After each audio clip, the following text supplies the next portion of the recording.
Alright, so out of all the Korean pancakes, this one is without a doubt the easiest to make. So today I'm going to show you how to make a crispy potato pancake, or gamjjijeon. It's similar to a latke or hash brown, with the major difference being just how stupidly crispy it actually gets. If you like this video, give it a like and consider subscribing. I release new episodes every Tuesday and Thursday. And with all that being said, let's make some gamjjijeon. So the first thing we're going to do is make a chili oil to go on top. It's super simple. I'm just going to rough chop some green onion and ginger and smash a few garlic cloves. Add the veg to a shallow pan and just enough canola oil to almost cover everything.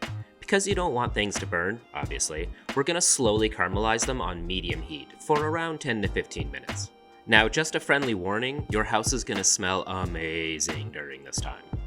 Once the veg has a nice deep brown color to it, turn the heat off and add a couple spoonfuls of Gochugaru, Korean chili flakes. As I've said before, Gochugaru has more flavor than it does heat, so you can add more or less depending on your preference. You do you. Allow the oil to cool a bit before straining it through a sieve or colander lined with a piece of paper towel. Make sure you press out all the excess oil and flavor from the veg. Alright, so potatoes. I'm using russets because they're going to yield the crispiest results, but you could use Yukon Gold too. Peel the potatoes and cut them into quarters. Then add them to a blender or food processor with enough cold water to cover them. Start on a low speed to start to break them up, then turn it to high to fully puree them. The reason we're doing this is to extract most of the water out of the potatoes. This will help achieve maximum crunch.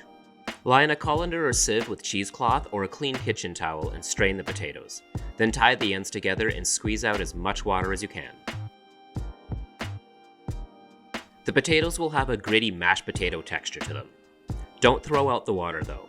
Let it stand for a few minutes, then carefully pour it out. All that white stuff on the bottom is the potato starch, and that's what we're going to use to bind everything.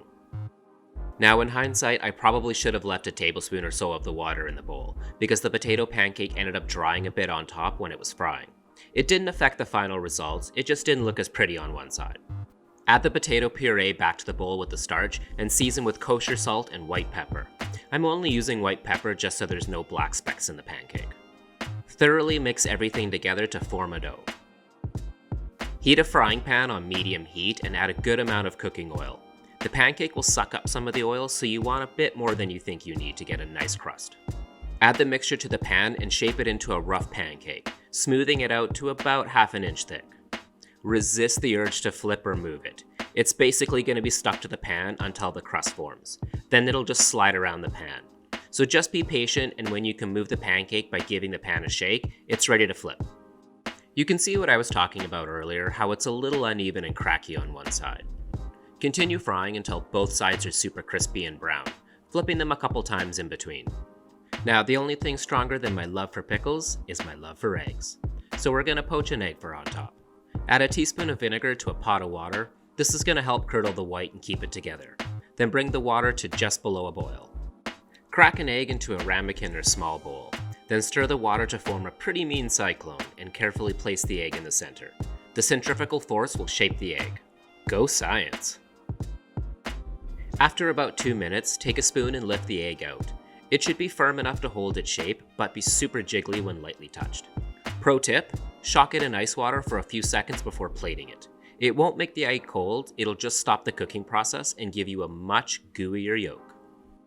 Thinly slice the top of one green onion and cut the pancake up like a pizza, seasoning it with kosher salt. Top it with the poached egg, chili oil, green onion, and you guessed it, toasted sesame seeds. And that's it. Korean potato pancake. I'm still playing around with my intros, so let me know down in the comments if you like this new one. Thanks for watching. If you like this video, give it a like and consider subscribing. You can also follow me on Facebook and Instagram for more content.